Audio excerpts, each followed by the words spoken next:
आज हम class 11th SP में अंश पूंजी और अंशों के प्रकार, उसका हम ये चैप्टर के अंदर लास्ट वीडियो में हमने अंशों के प्रकार में इक्विटी अंश के प्रकार का अभ्यास किया था। अभी अंश के प्रकार में पहला कौन सा था? इक्विटी अंश। दूसरा टॉपिक है प्रेफरेंस अंश, अधिमान अंश। प्रेफरेंस अंश को हम पसंदगी के शेयर भी कह सकते हैं। जैसे कि बहुत सारे ऑप्शन होते हैं, उसमें से हम पसंद करना होता है, ठीक है। तो कोई एक वस्तु हमें जैसे अच्छी लगती है, उसी को हम क्या करते हैं? पसंद करते हैं। तो पसंदगी के शेयर अर्थात क्या होता है? उसको इंग्लिश में बोला जाता है प्रेफरेंस। प्रेफरेंस अर्थात पहले प्रीफर करना। लेकिन किससे पहले प्रीफर करना? तो वो किससे पहले? इक्विटी अंशधारक, इक्विटी अंश से पहले, जिसको पहले प्रेफरेंस दिया जाता है, प्रीफर किया जाता है। पर किस में? डिविडेंड प्राप्ति में। किस में? डिविडेंड प्राप्ति में। और जब विसर्जन होता है कंपनी का, तब उनको पहले पूंजी प्राप्त करने का, इक्विटी अंश से पहले प्राप्त पूंजी करने का अधिकार जो होता है, उसे कहा जाता है प्रेफरेंस अंश। ठीक है। प्रेफरेंस अंश को दो और नाम से भी जाना जाता है, पसंदगी के शेयर और अधिमान अंश। अब इसका अर्थ क्या होगा? मतलब कि इक्विटी अंश से पहले डिविडेंड और विसर्जन के समय पे पूंजी वापस प्राप्त करने का अधिकार जिसको पहले होता है, उसे क्या कहा जाएगा? प्रेफरेंस अंश। प्रेफरेंस अंश की विशेषताएं क्या होगी? तो पहला तो क्या होगा? डिविडेंड। प्रेफरेंस अंश को इक्विटी अंश से पहले प्रॉफिट जो होता है उसमें से डिविडेंड प्राप्त होता है, और डिविडेंड की दर भी कैसे? पहले से निश्चित होती है। क्यों? क्योंकि जब ऐसे अंश प्रकाशित किए जाते तो उसका डिविडेंड पहले से ही तय कर दिया जाता है। जैसे कि ऐसा 10% से डिविडेंड डिविडेंड के दर से प्रेफरेंस शेयर प्रकाशित किए जाते हैं। दूसरा है पूंजी वापस। जब इकाई कंपनी का विसर्जन होता है, पूंजी कब वापसी की जाती है? जब कंपनी का विसर्जन होता है तब, मतलब कंपनी कैसी बंद कर देनी होती है तब उसको सारे दायित्व का भुगतान करके, सारे दायित्व का भुगतान अर्थात डिबेंचर है, किसी से ऋण लिया है, वो ऋण का भुगतान करने के बाद जो पूंजी बचती है, उस पूंजी बचती है उसमें से इक्विटी अंशधारकों से पहले उनको पूंजी वापस की जाती है। मताधिकार, जैसे इक्विटी अंश को सामान्य सभा में क्या मत देने का अधिकार होता है, उपस्थित रहने का अधिकार होता है, उसी तरह से यहाँ पे भी प्रेफरेंस होल्डरों को भी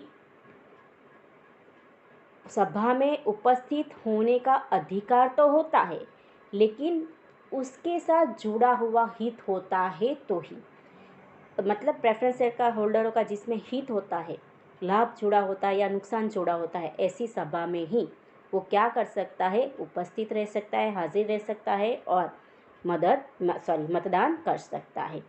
चौथा पॉइंट, पसंदगी। ये अंश किस प्रकार के निवेशक को आकर्षित करते हैं? तो कौन से? जो कैसा रहना चाहता है कि उसके पैसा सेफ रहे और निश्चित समय मर्यादा में उसको क्या मिलता रहे? डिविडेंड की आय मिलती रहे। तो ऐसे जो अपनी पूंजी की सलामती चाहता है और आय कैसी? निश्चित स्थिर मिलती रहे, ऐसे निवेशकार उसको खरीदना पसंद करते हैं। आगे का टॉपिक लेते हैं बाजार भाव। ऐसे अंशों की बाजार की कीमत, बाजार में उसकी कीमत कैसी रहती है? एक जैसी ही रहती है। लेकिन यदि जैसे कि ब्याज दर अर्थात के डिविडेंड का दर कैसा हो जाए? बदल जाए, तो उसके अंदर परिवर्तन हो सकता है। जैसे कि 20% से क्या किया गया? डिविडेंड प्रकाशित करके प्रेफरेंस निर्गमित किए गए। उस किसी कारण से वो बढ़ा के डिविडेंड की मात्रा कितनी कर दी गई? 30%। तो ऐसे समय में उसकी कीमत में कैसा होता है? बदलाव आता है। ठीक है। जोखिम का प्रमाण, इक्विटी अंश से इसमें जोखिम का प्रमाण कैसा रहेगा? कम रहेगा। क्यों? क्योंकि उनको डिविडेंड प्राप्त करने और विसर्जन के समय में पूंजी प्राप्त करने की, वापस पूंजी प्राप्त करने का पहला अधिकार होता है। प्रेफरेंस। अभी नेक्स्ट टॉपिक हमारा है प्रेफरेंस अंश के प्रकार। यहाँ पे आपको पता है कि दो प्रकार के कंपनी एक्ट है, एक है 1956 और दूसरा कौन सा है? 2013। ठीक है। तो यहाँ पे 1956 के अनुसार प्रेफरेंस अंश के, प्रेफरेंस शेयर के बहुत सारे प्रकार हैं।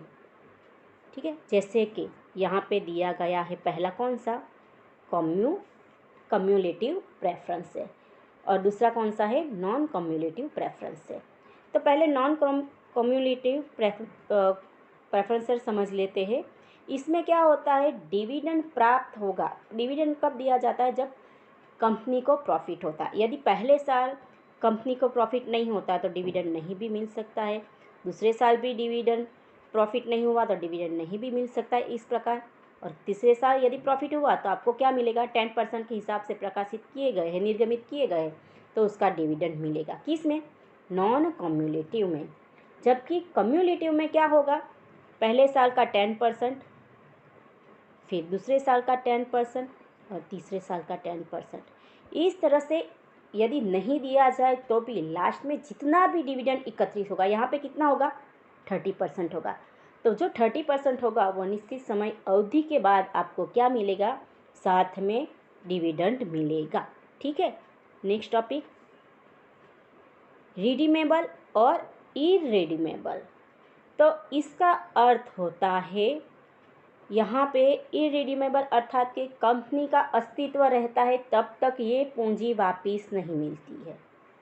ठीक है, और यहाँ पे रिडीमेबल अर्थात कि यदि कंपनी ने 20 साल के बाद पैसा कैसा रिटर्न करना है, पूंजी रिटर्न करनी है तो 20 साल के बाद आपको पूंजी मिल जाएगी। लेकिन ये शेयर में पूंजी कब तक मिलेगी नहीं, जब तक इकाई का विसर्जन नहीं होता।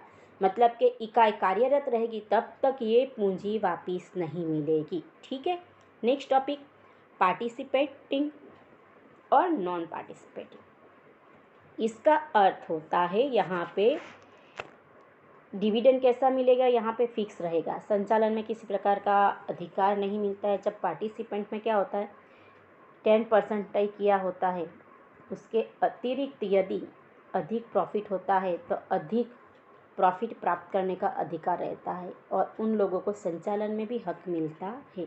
आगे का टॉपिक देखते हैं, कन्वर्टिबल और नॉन कन्वर्टिबल।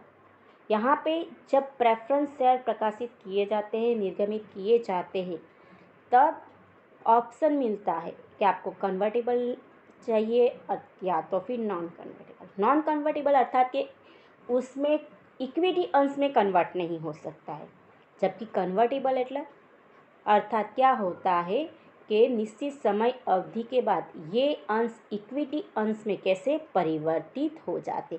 लेकिन यहाँ पे ये जो सारे प्रकार है वो 1956 के अनुसार है, लेकिन 2013 के अनुसार सिर्फ प्रेफरेंस शेयर के 2 प्रकार ही है। और वो 2 प्रकार कौन से हैं, 20 वर्ष से पहले वापस कर सके, मतलब कि 20 वर्ष से पहले पहले ही क्या कर दिया जाता है, प्रेफरेंस शेयर की पूंजी रिटर्न कर दी जाती है। और ये 20 साल के बाद, ठीक है, 20 साल के बाद ये पूंजी क्या की जाएगी, रिटर्न की जाएगी। हमने प्रेफरेंस शेयर का अर्थ समझ लिया, उसके प्रकार भी समझ लिए, उसकी विशेषताएं भी समझ ली। अभी हमें समझना है इक्विटी अंश और प्रेफरेंस अंश के बीच का अंतर। जब करना हो और हमें कुछ याद नहीं होता तो उसकी डेफिनेशन, उसके एग्जाम्पल, उसके लक्षण, ठीक है, उसी तरह से उसके फ़ायदे और क्या होते हैं, लाभ और सीमाएं जो होती है, उससे भी आप अंतर बना के लिख सकते हो। तो पहली क्या है टॉपिक हमारा, आवश्यकता है। क्यों आवश्यक है, तो इक्विटी अंश पूंजी से निर्गमित होने वाली कंपनी को अंश पूंजी प्रकाशित करनी कैसी है, कंपलसरी है, अनिवार्य है। तो प्रेफरेंस प्रकाशित करना ज़रूरी नहीं है, आवश्यक नहीं है। डिविडेंड की नीति, डिविडेंड का डर, तो डिविडेंड का डर कैसा होता है, प्रेफरेंस शेयर में निश्चित होता है, जबकि इक्विटी अंश में निश्चित नहीं होता है। प्रॉफिट होता है तो मिलेगा या तो फिर नहीं मिलेगा। अधिकार, इक्विटी अंशधारकों को क्या अधिकार है, सामान्य सभा में हाजिर रहने का, प्रेजेंट रहने का, वोटिंग करने का और कंपनी के संचालकों को नियुक्त करने का अधिकार होता है। जबकि प्रेफरेंस शेयर होल्डरों को अपने हित के साथ, अपने रिलेटेड हित और नुकसान के साथ जुड़े हुए बातों में उनको मत देने का अधिकार है। आगे जोखिम, तो जोखिम का प्रमाण इक्विटी अंश में कैसा होता है, अधिक होता है, जबकि प्रेफरेंस अंश में कैसा होता है, कम होता है। निवेशक, कैसे निवेशक ऐसी अंश पूंजी में निवेश करने के लिए आकर्षित होते हैं, तो इसमें जोखिम का प्रमाण अधिक होता है, लेकिन प्रतिफल भी कैसा होता है, अधिक होता है। तो ऐसे निवेशक इसके पसंद करते हैं। जबकि ऐसे निवेशक जो अपनी पूंजी भी सेफ रहे और उनको निश्चित समय अवधि में क्या मिले, आय भी मिले, तो ऐसे निवेशक आकर्षित होते हैं। बाजार मूल्य, बाजार मूल्य कैसे वृद्धि कमी होती रहती है शेयर मार्केट के हिसाब से, ठीक है। उसी तरह से यहाँ पे प्रेफरेंसेस में क्या आएगा, बाजार मूल्य मोस्टली कैसा, कमी वृद्धि नहीं होती है, लेकिन जब डिविडेंड का प्रमाण कैसा हो जाता है, बढ़ जाता है, तब उसमें बदलने की शक्यता रहती है। पूंजी वृद्धि, इक्विटी अंश में क्या मिलता है, इक्विटी अंशधारकों को अधिकार के अंश मिलते हैं, बोनस अंश मिलते हैं, तो अंश पूंजी कैसी बन जाती है, अधिक बन जाती है, जबकि इसमें पूंजी वृद्धि होती नहीं है, ठीक है। तो ये वीडियो में हमने क्या देखा, प्रेफरेंस शेयर का अर्थ, फिर उसकी विशेषताएं, प्रेफरेंस अंश के प्रकार और इक्विटी अंश और प्रेफरेंस अंश का बीच का अंतर हमने देखा।